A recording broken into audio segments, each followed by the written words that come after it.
Hello students, so finally the day has arrived. JEE Mains 2026 the day is here. आपने 2 साल जिस exam के लिए बहुत मेहनत की, आप सबका सिलेक्शन होगा. आपने बहुत अच्छे तरीके से मेहनत की है 2 साल, तो डेफिनेटली टेंशन नहीं लेनी है किसी चीज की, राइट. कल का दिन बहुत अच्छा होने वाला है. Think positive. और अब इस एग्जाम के लिए कल जब आप इस एग्जाम को देने जाएंगे तो लास्ट डे स्ट्रेटेजी बहुत मैटर करती है कि आखिरी दिन में कैसे रहूं, मेरा ब्रेन स्ट्रेटेजी क्या होनी चाहिए, how would I be behaving for the whole day. क्योंकि कल सबसे बड़ा एग्जाम है आपके लिए जिसके लिए आपने 2 साल लगाए हैं, तो डेफिनेटली उस एग्जाम के लिए I would be giving some tips, right, कि कैसे कैसे अपन इस एग्जाम की प्रिपरेशन जो हमने की है उसको कल सक्सेस में ला सके. तो मैं उसके बारे में कुछ टिप्स आपको बताता हूं. जैसे for instance, the first thing is, कल आपको कैसे रहना है, मतलब आज जो लास्ट डे है उस दिन अपने को कैसे रहना है. First thing is, stop learning the new topics. जैसे कभी कभी कुछ स्टूडेंट्स क्या होते हैं, मेरे को ये टॉपिक एक बार देख लेना चाहिए क्योंकि मेरे को शायद ये मेरा वीक है. तो नहीं, ये टाइम वो है जिसमें जो टॉपिक्स आपके सबसे ज्यादा स्ट्रेंथ रखते हैं उन टॉपिक्स को आपने अच्छे से रिवाइज कर लेना है, राइट. और ये सब शाम के 5-6 बजे तक हो जाना चाहिए कि शाम के 6 बजे तक मैं एक बार उन सारी चीजों को रिवाइज कर लूं.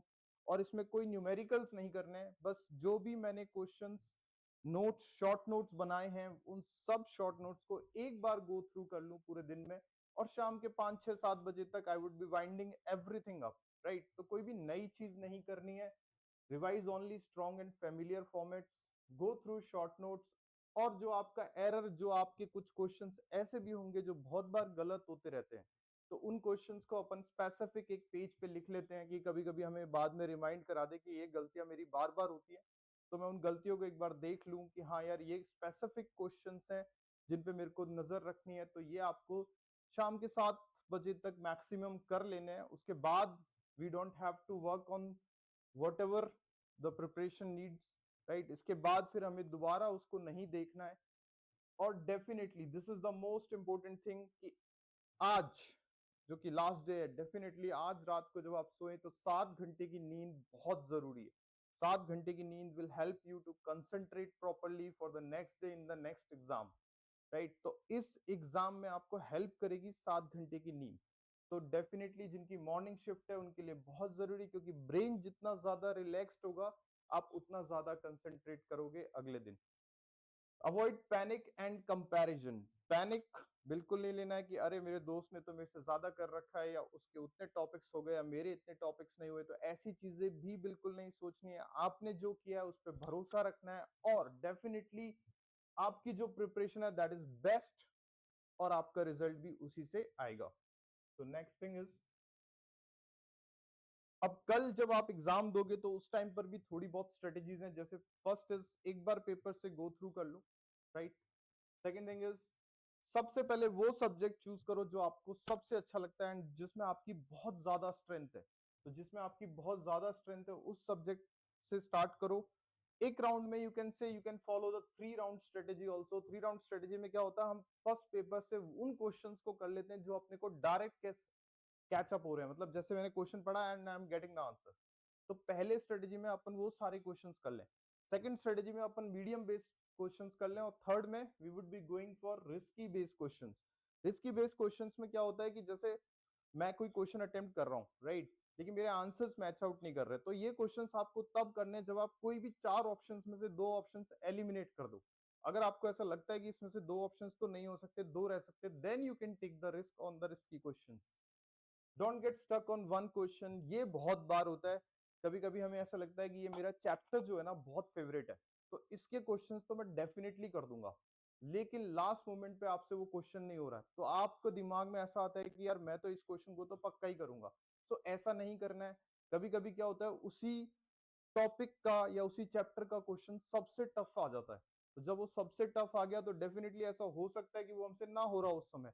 तो अपने को एक क्वेश्चन पे कोई भी ज्यादा 2 मिनट से ज्यादा टाइम वेस्ट नहीं करना है. अपने को नेक्स्ट क्वेश्चन पे जाना है और अपने को वो क्वेश्चन सॉल्व कर लेना है. तो accuracy is greater than attempt count. That means कि अपने को ज्यादा क्वेश्चंस करने से मतलब नहीं है, जितने क्वेश्चंस किए वो सटीक किए और वो बिल्कुल सही किए, that is with accuracy means. तो अपने को एक्यूरेसी पे ज्यादा फोकस करना है. तो नेक्स्ट डे अपने को ये रखना है कि भाई हमारी एक्यूरेसी सही रहे, हमारी गलतियां ना हो, हमारी कैलकुलेशंस मिस्टेक्स ना हो, तो अपना डेफिनेटली सही हो जाएगा paper. Common mistakes that you need to avoid during the exam. Common mistakes क्या होती हैं जब अपन पेपर कर रहे होते हैं? नेगेटिव मार्किंग को इग्नोर करना है, राइट? अपन को बहुत सारे क्वेश्चंस करने नहीं है, अपने को बिल्कुल सटीक क्वेश्चंस करने जो अपन से सही हो रहे हैं, तो जबरदस्ती तुक्के नहीं लगाने। दूसरी चीज, अगर अपने को लग रहा है कि ये इसका आंसर हमें कॉन्फिडेंट नहीं है, तो ऐसा नहीं है कि हम उसको लगा दे, बिकॉज उसके रिटर्न में हमें -1 ही मिलता है।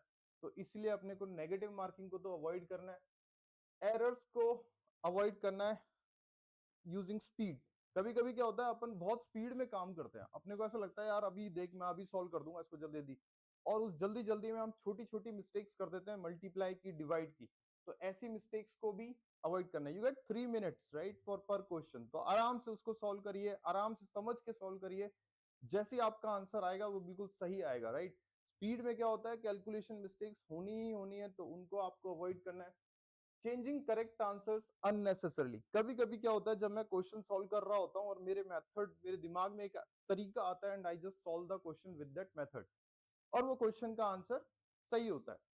पर फिर क्या होता है, ब्रेन एक रिफ्लेक्स एक्शन देता है कि यार ये क्वेश्चन ऐसे भी तो हो सकता था।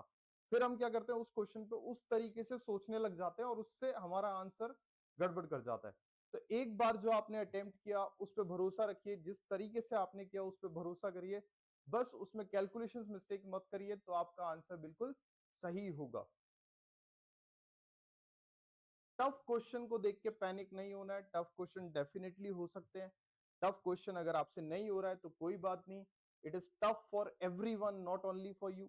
ठीक है, तो ये ध्यान में रखिए कि आपको टफ क्वेश्चन, ऐसा भी पेपर आ सकता है कि वो आपको कहें कि क्वेश्चन छोड़ने के लिए आया हो, तो आप कभी उस क्वेश्चन के पीछे ही लग जाएं कि नहीं मेरे को तो यही क्वेश्चन करना है।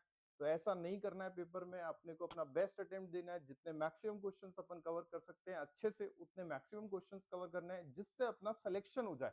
That is the foremost priority, right? तो अपने को ये सारे पॉइंट्स ध्यान रखने हैं।